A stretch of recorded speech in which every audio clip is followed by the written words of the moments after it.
On April 13th, 1825, Thomas D'Arcy McGee was born into a Catholic family in Carlingford, County Louth. While still very young, his family moved from Cushendun to Wexford.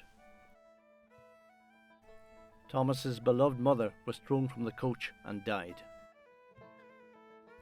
At the age of 16, Thomas became a member of Father Matthew's temperance movement. At the age of 17, Thomas sailed to the United States of America. By the time he was 19, Thomas D'Arcy McGee became the youngest editor of the Boston Pilot. Thomas then returned to Ireland and worked in London as the parliamentary correspondent of the Freeman's Journal, seeking the repeal of the Act of Union. As the famine begins to take hold of Ireland, Thomas rejected Daniel O'Connell's moral force argument and joined the more militant Young Ireland. He wrote for their newspaper, The Nation. He married his lifelong love, Mary Theresa Caffrey, and despite his growing problem with alcohol, their love would last a lifetime. Appalled by the horrors of the Great Famine, Thomas rebelled and went to Scotland in a failed attempt to get arms and to recruit volunteers. It was Thomas D'Arcy McGee who coined the phrase sailing coffins, or coffin ships. Thomas returned to Ireland from Scotland as a wanted man. From Tramone Bay, Donegal, he escaped to America after sharing a house with the magistrate who was hunting for him.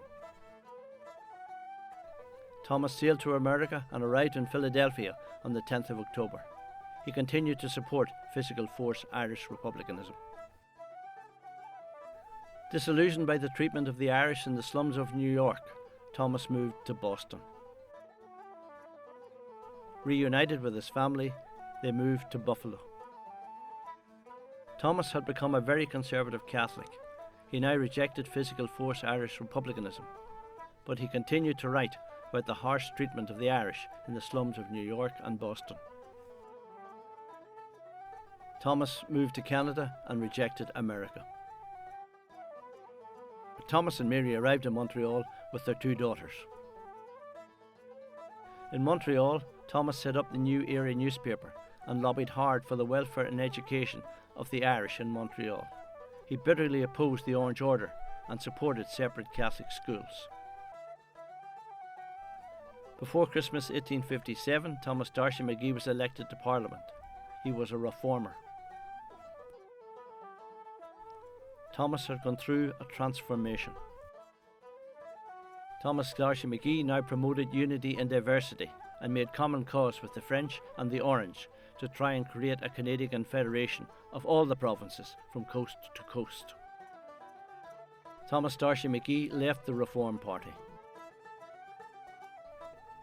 He joined John A. Macdonald and the Conservatives. He became Minister for Agriculture, Immigration and Statistics. After the American Civil War, the Fenians invaded Canada with an army of Confederate and Union veterans. Thomas D'Arcy McGee bitterly opposed the Fenians.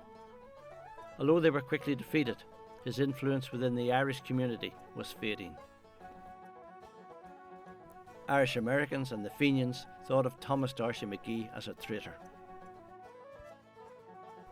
Thomas D'Arcy McGee was assassinated, shot through the head on Spark Street, Ottawa, in the early hours of April 7, 1868. This would be Canada's first political assassination. On April 13th, 80,000 people lined the streets of Montreal to pay their respects to Thomas D'Arcy McGee, the founding father of the Confederation. The following year, James Patrick Whelan, a suspected Fenian, was hanged for the murder of Thomas D'Arcy McGee.